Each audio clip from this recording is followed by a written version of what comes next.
Hello everyone, once again welcome back to easy study guide. आज मी तुमच्यासाठी new subject घेऊन आली आहे, थेरी ऑफ मशीन्स. आपण सगळे टॉम म्हणतो त्याला. Again this is theory lecture for AMVI RTO mains series. आपण त्यात सिलेबस पाहिला असेल तर त्यात इन्क्लूड केलेला आहे टॉम हा सब्जेक्ट. हे त्याचं फर्स्ट लेक्चर असणार आहे. AMVI सिरीजसाठी मी सॉम आणि हायड्रॉलिक्सचेही लेक्चर्स स्टार्ट केलेले आहेत. जर तुम्हाला पाहिजे असतील तर go to the playlist of my channel AMVI RTO mains exam, आणि त्यात तुम्हाला व्हिडिओज मिळतील. आणि खाली जर ते किंवा खाली मी लिंक डिस्क्रिप्शन बॉक्समध्ये दिलेली आहे. You can click there and watch the videos. MCQ sessions पण आहेत स्ट्रेस आणि स्ट्रेनचे, तर तुम्ही तेही पाहू शकताय. Again one more request that तुम्हाला जर हे सेशन्स कंटिन्यू करायचे असतील तर चॅनलला सबस्क्राईब करा, आणि काही सजेशन्स असतील तर प्लीज कमेंट. MCQ घेऊ की थेरी लेक्चर्स घेऊ, त्यावर तुम्ही कमेंट करून मला नक्की कळवा की काय घ्यायचं आहे ते. तर आपण थेरी ऑफ मशीनच्या फर्स्ट लेक्चरला आपण स्टार्ट करूयात. तर थेरी ऑफ मशीनमध्ये आपला जर तुम्ही सिलेबस पाहिला असेल तर कायनामॅटिक्स अँड डायनामिक्सचं फंडामेंटल्स आपल्याला तिथं इन्क्लूड केलेले दिसत आहेत. तर मग आपण फंडामेंटल्स ऑफ कायनामॅटिक्सपासून स्टार्ट करणार आहोत. बट हे स्टार्ट करण्याच्या अगोदर कायनेमॅटिक्स आणि डायनामिक्स काय आहे. कायनेमॅटिक्स म्हणजे आहे स्टडी ऑफ रिलेटिव्ह मोशन. डायनामिक्समध्ये स्टडी ऑफ फोर्सेस, स्टॅटिक्स वगैरे हे जे पार्ट्स इन्क्लूड होत आहेत ते आपल्याला पुढे जाऊन स्टडी करायचे आहेत. बट आपल्याला ते का स्टडी करायचे आहेत, थेरी ऑफ मशीनमध्ये आपल्याला ते का स्टडी करायचं आहे हे जर माहीत करून घ्यायचं असेल तर बेसिकपासून आपण सुरुवात केली पाहिजे की what is theory of machine. Theory of machine exactly काय आहे. जर ते आपण समजून घेतलं तर आपल्याला कळेल की आपण कायनेमॅटिक्सचा का स्टडी करतोय आणि डायनामिक्सचा का स्टडी करतोय. तर ते आपण आधी समजून घेऊयात. एकदम शॉर्टमध्ये समजून सांगतो तुम्हाला what is theory of machine. तर बेसिकली डेफिनेशन जर म्हटली तर ती क्रिटिकल आहे. एकदा मी तुम्हाला डेफिनेशन ऐकवते, मग त्याचं एक्सप्लेनेशन पण सांगते. तर theory of machine is an applied science which is use to understand the relative motion. मी मेन वर्ड्स इथे लिहिते. Which is use to understand relative motion between geometry and motions of parts of machine or mechanism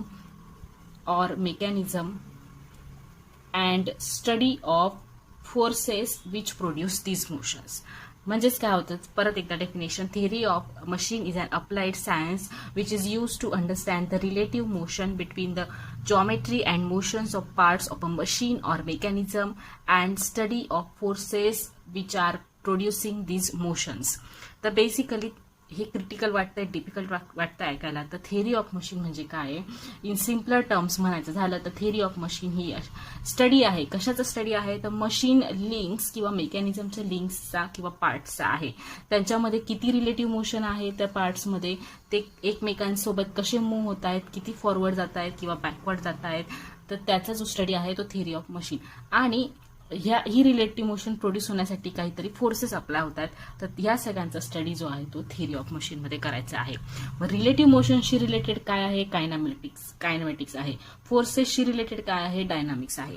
तर ह्या terms आपण जेव्हा study करतो तर तो सगळा मिळून तुमचा थेरी ऑफ मशीन हा सब्जेक्ट होतो. मग हे ज्या टर्म्स आहेत त्या आपल्याला स्टेप बाय स्टेप इथे स्टडी करायचं आहे. बट बेसिकली आपण हे जे टर्म्स आहेत, रिलेटिव्ह मोशन काय आहे, कोणते हे आपण स्टडी करणारच आहोत. पण बेसिकली मशीन किंवा मेकॅनिझम काय असतं ते बघूयात. सिम्पलर टर्म्समध्ये मशीनला आपण काय म्हणतो, a machine is a body which makes our work simple, easy, right. For example जर आपण घेतलं तर फॅन काय करतो, आपल्याला कम्फर्ट लेवल प्रोड्यूस करतोय एअर पार्टिकल्सची मुवमेंट घडवून आणून. म्हणजे काय, आपलं जे तिथलं वर्क आहे, जे आपण वर्क करणार आहोत त्या जागेत आपल्याला कम्फर्ट मिळाल्यामुळे आपण ते इझिली करू शकतोय. दुसरं एखादं मशीन घ्या, ऑटोमोबाईल बॉडी घ्या. तुमचं इथून तर काही डिस्टन्स जाण्यापर्यंतचं जे वर्क आहे, जे तुम्ही वॉकिंगने किंवा सायकलिंगने करणार होतात ते तुम्ही ऑटोमोबाईलने इझिली परफॉर्म करू शकतात. तर मशीन काय, तुमचं वर्क इझिली परफॉर्म करू शकतो. हे झालं सिम्पल टर्ममध्ये. किंवा मशीन म्हणजे काय, which receives energy in one form in some available form and uses it to do some particular type of work. जसं मी फॅनचं सांगितलं तसं फॅन काय कोणती एनर्जी घेतो, इलेक्ट्रिकल एनर्जी घेतो. इलेक्ट्रिक एनर्जीच्या फॉर्ममध्ये ते घेतो आणि ते ब्लेड्स रोटेट करून आपल्याला त्याचं काम काय फॅनचं, तर एअर पार्टिकल्स मूव्ह करायचं. म्हणजे ते काय, मशीन. दुसरं एखादं घेतलं तर लेथ मशीन.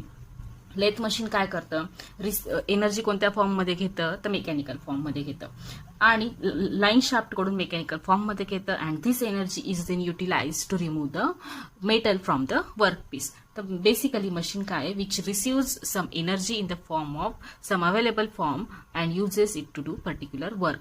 तर ह्या सगळ्याचा स्टडी आपल्याला थेअरी ऑफ मशीनमध्ये करायचा आहे.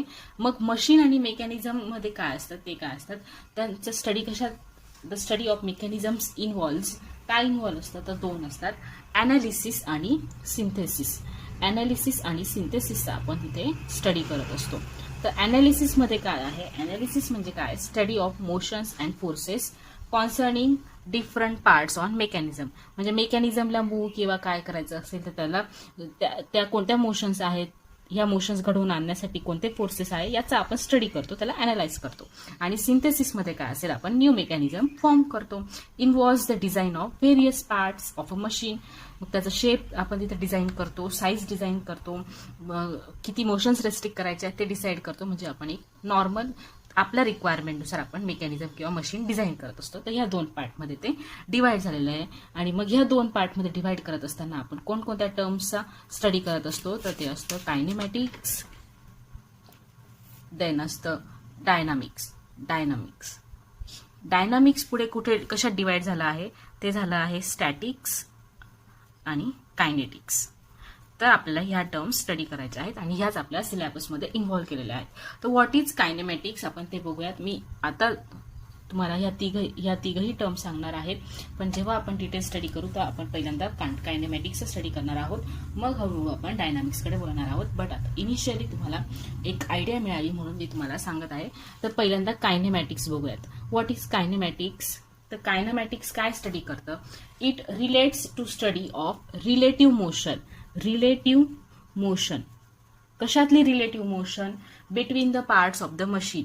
जे मशीनचे पार्ट्स असतात त्याच्यातली रिलेटिव्ह मोशन कोण स्टडी करतो तर त्याला आपण कायनेमॅटिक्स म्हणतो.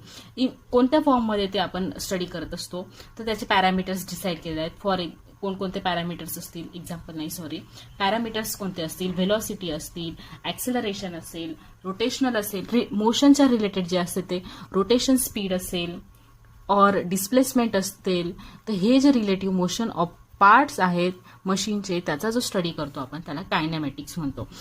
ह्या टर्म्समध्ये आपण त्याचं अनालिसिस करत असतो किंवा त्याचं स्टडी करत असतो. एखादी पार्ट किती व्हेलॉसिटीने पुढे जातोय किंवा किती स्पीडने रोटेट होतोय, तर हे जे आहे रिलेटिव्ह मोशन तर आपण कायनेमॅटिक्स स्टडी करत असतो. देन डायनामिक्स काय आहे, डायनामिक्स म्हणजे काय आहे, तुमचं study of forces acting on the various parts. काहीतरी फोर्स अप्लाय झाल्याशिवाय पार्ट मूव्ह होणार नाहीये, त्याच्यात रिलेटिव्ह मोशन येणार नाहीये. तर कोणत्या प्रकारचे फोर्सेस ऍक्ट होत आहेत, किती मॅग्निट्यूडने ऍक्ट होत आहेत, तर त्याचा आपण स्टडी करतो, ते असतं डायनामिक्स. मग it is divided into two parts, that is statics and kinetics.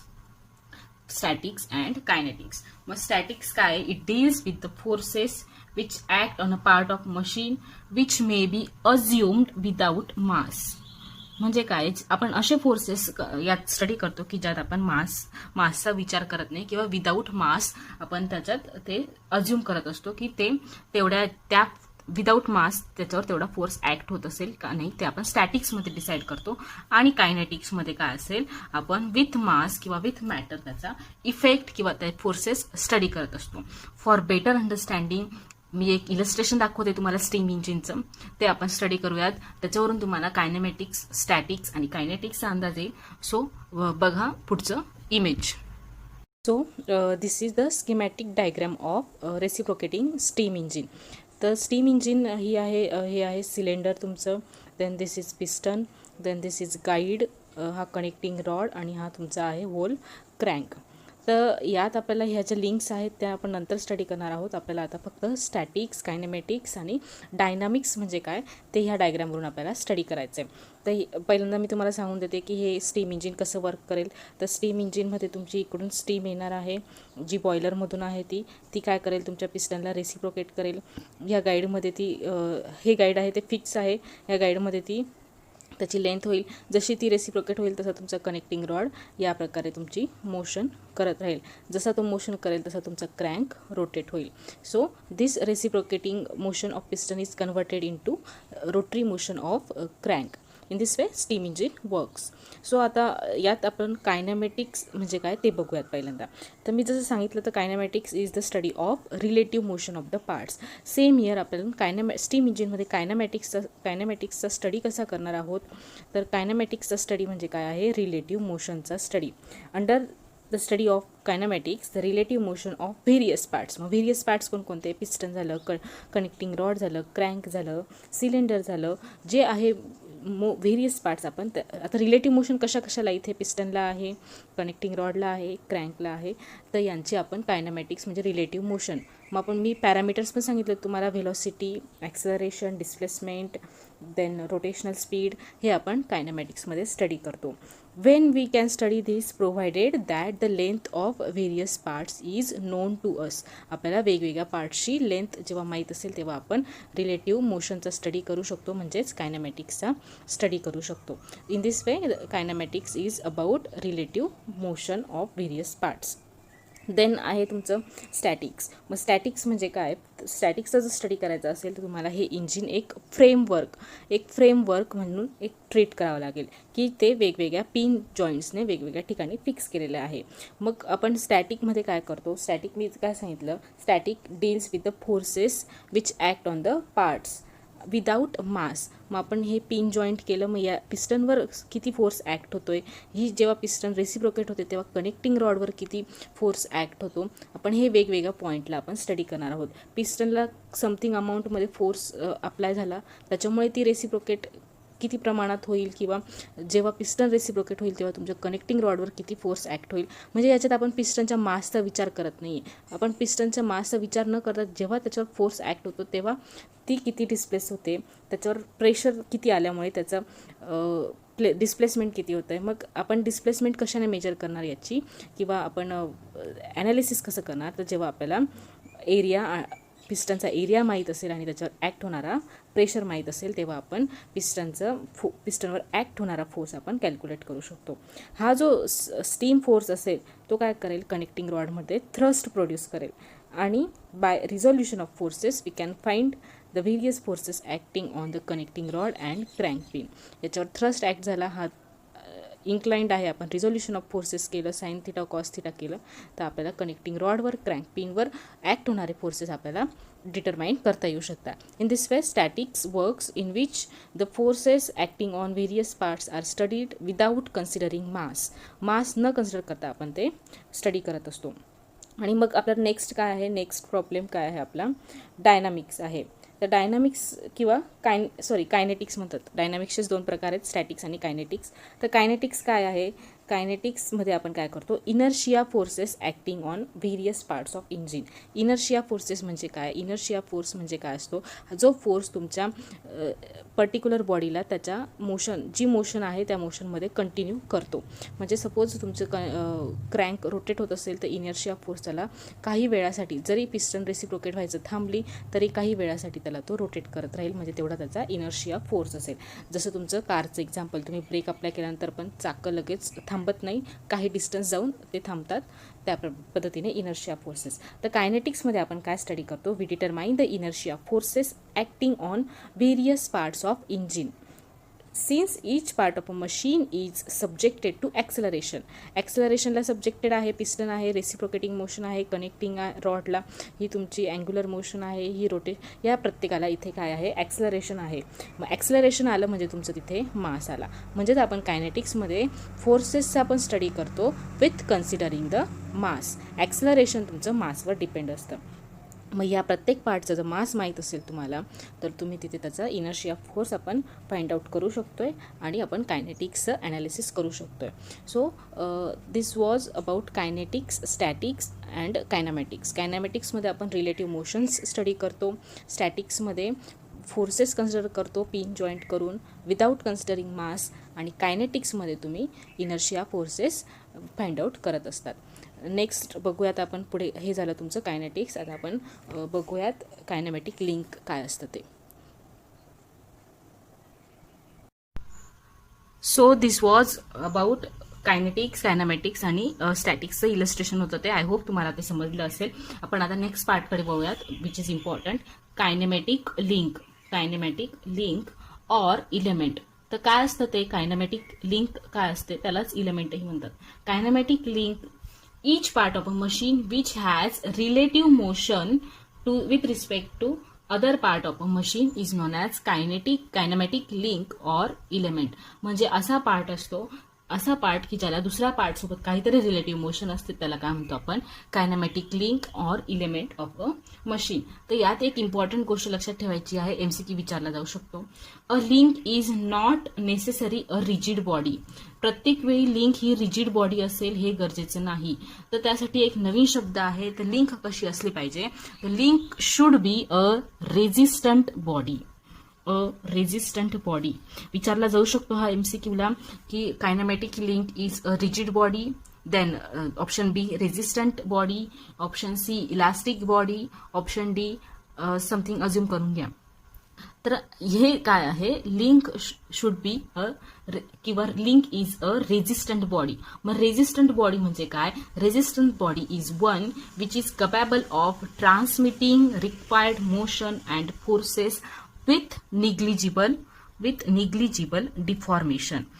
पहिली गोष्ट म्हणजे काय, आपण कायनेमॅटिक लिंक म्हणजे काय ते स्टडी केलं. तर कायनेमॅटिक लिंक म्हणजे काय, तर असे पार्ट्स असतात की ज्याला रिलेटिव्ह मोशन असते. रिलेटिव्ह मोशन म्हणजे काय किंवा रिलेटिव्ह मोशन आली म्हणजे काय असतं ते, रिलेटिव्ह म्हणजे एकमेकांच्या अबाउट ती मोशन असेल. म्हणजे हा पार्ट मूव्ह होत असेल तर हाही पार्ट त्याच्या रिलेटिव्ह मध्ये काहीतरी मूव्ह होत असेल. म्हणजे काय, एक पार्ट दुसऱ्या पार्टला मोशन ट्रान्समिट करतोय. म्हणजे लिंक काय असेल, मोशन त्याची ट्रान्समिट करत असेल तेवढ्या रिलेशनने, जेवढ्या याच्याने तो डिझाईन केलेला आहे. मग ही रेझिस्टंट बॉडी म्हणजे कायनेमॅटिक लिंक काय करेल, it should be able to transmit the required motion with negligible deformation. Not necessary rigid link, नेहमी रिजिड बॉडी रिजिड लिंक असतात पण नॉट नेसेसरी की त्या ऑलवेज रिजिड असतील. तर त्या काय असल्या पाहिजेत, त्या रेझिस्टंट बॉडी असल्या पाहिजेत. रेझिस्टंट बॉडी म्हणजे which transmits the motion, required motion with negligible deformation. यात अजून एक गोष्ट लक्षात ठेवायची आहे की लिंक ही नंबर ऑफ पार्ट्सने कन्सिस्ट केलेली असू शकते. म्हणजेच काय, आपण जे स्टीम इंजिन बघितलं आपण त्याच्यात काय होतं, पिस्टन होती लाईक दिस. तर पिस्टन आपण हिला एकच लिंक म्हणत होतो पूर्ण. यात पार्ट्स कोणकोणते आहेत, पिस्टन रॉड आहे, क्रॉस हेड आहे, इकडे पिस्टन पिन आहे.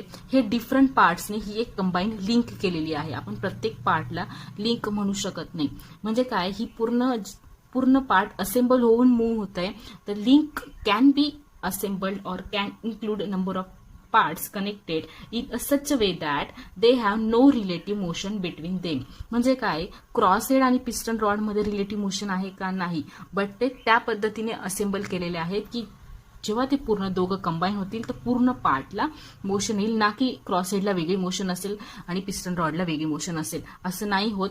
तर link he can be consist of number of parts, पण त्या पार्ट्सला रिलेटिव्ह मोशन नसेल, वेगवेगळी रिलेटिव्ह मोशन नसेल. जर वेगवेगळी रिलेटिव्ह मोशन झाले तर त्या वेगवेगळ्या लिंक झाल्या असत्या. तर ही एक लिंक आहे that can be consist of number of parts. त्या स्टीम इंजिनमध्ये ही होती पहिली लिंक. देन दुसरी लिंक होती तुमची कनेक्टिंग रॉड. तिसरी लिंक कोणती होती, तिसरी लिंक होती crank pin, crank shaft with flywheel. ह्या नंबर ऑफ पार्ट्सने कनेक्टेड होती. आणि फोर्थ लिंक सिलेंडर, जी की आपण फिक्स्ड मानत असतो. तर ही पण एक गोष्ट यात लक्षात ठेवायची आहे. तर link should be resistant body, not always a rigid body. This is important point here. Then we will see types of links.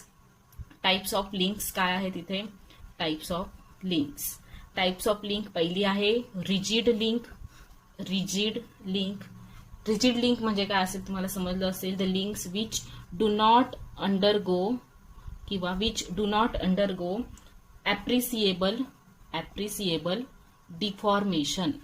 appreciable deformation. Rigid link मध्ये ऍप्रिसिएबल डिफॉर्मेशन होत नाही. केव्हा, जेव्हा ते मोशन ट्रान्समिट करत असतील किंवा फोर्सेस ट्रान्समिट करत असतील. एक्झाम्पल कोणतं आहे, पिस्टन जे की आपण पाहिलं, then connecting rod, then crank. ह्या आहेत तुमच्या रिजिड लिंक. देन येतो तुमचा second type is flexible link. The links which are partly deform होतात, त्या partly deform while transmitting motion or forces which, आणि हे पार्टली डिफॉर्म होतात. पण यात एक काय फ्लेक्झिबल लिंक, त्या काय तुमचं जेव्हा मोशन किंवा फोर्सेस ट्रान्समिट करत असतील तेव्हा जरी या डिफॉर्म झाल्या तरी यांनी तुमच्या रिक्वायर्ड मोशनवर इफेक्ट नाही केला पाहिजे. अशा पद्धतीने आपण ह्या लिंक डिझाईन करत असतो. नाहीतर त्या डिफॉर्म झाल्या तर तुमचं जी मोशन ट्रान्समिट होते किंवा जे फोर्सेस पुढच्या लिंककडे ट्रान्समिट होतात त्यावर फरक पडू शकतो. The flexible link are the links which are partly deform while transmitting motion in such a way that they do not affect the required transmission of motion. Example कोणते आहेत? बेल्ट, चेन्स, स्प्रिंग्स ह्या झाल्या तुमच्या flexible links. Then येतात fluid links. Fluid links are the links which transmit motion by fluid pressure. कशाने transmit करतात त्या? Fluid प्रेशरने. Fluid pressure as a compression. मग एक्झाम्पल काय असेल त्याचं? काय असेल एक्झाम्पल? हायड्रॉलिक लिफ्ट असेल, हायड्रॉलिक प्रेस असेल, हायड्रॉलिक लिफ्ट असेल. हे झाले त्याचे एक्झाम्पल्स. जॅक्स माहिती आहेत किंवा ब्रेक्स ऑफ ऑटोमोबाईल हे तुम्हाला माहिती आहे. मग हे जे लिक्विड असतात ते काय असतात?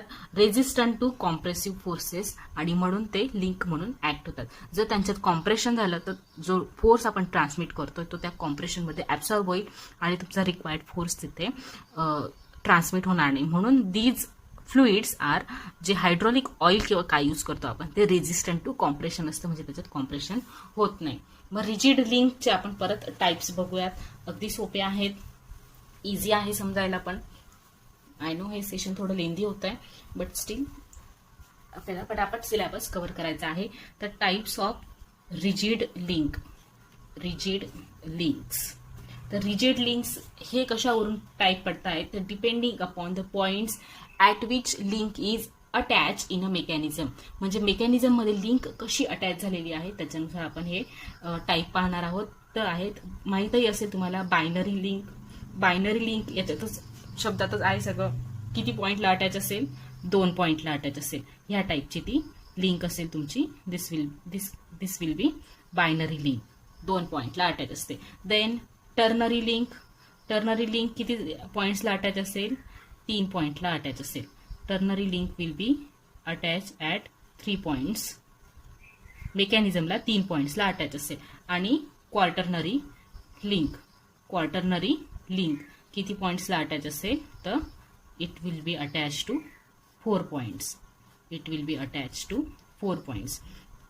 मग हे आपल्याला कुठे यूज होतं तर तुम्हाला कदाचित MCQ विचारू शकतात. एखादी डायग्राम किंवा मेकॅनिझम दिलं असेल तर त्याच्यात बायनरी लिंक किती आहेत? इझी आहे हा. टर्नरी लिंक किती आहेत किंवा क्वार्टरनरी लिंक किती आहेत तर ते विचारू शकतात. आपण एक एक्झाम्पल बघूयात. यात ओळखायचं आहे आपल्याला की किती लिंक टर्नरी आहेत, किती लिंक क्वार्टरनरी आहेत आणि किती बायनरी आहेत. We can study that also. तर 1 इथे तुमचा हिंज सपोर्ट दिलेला आहे. This is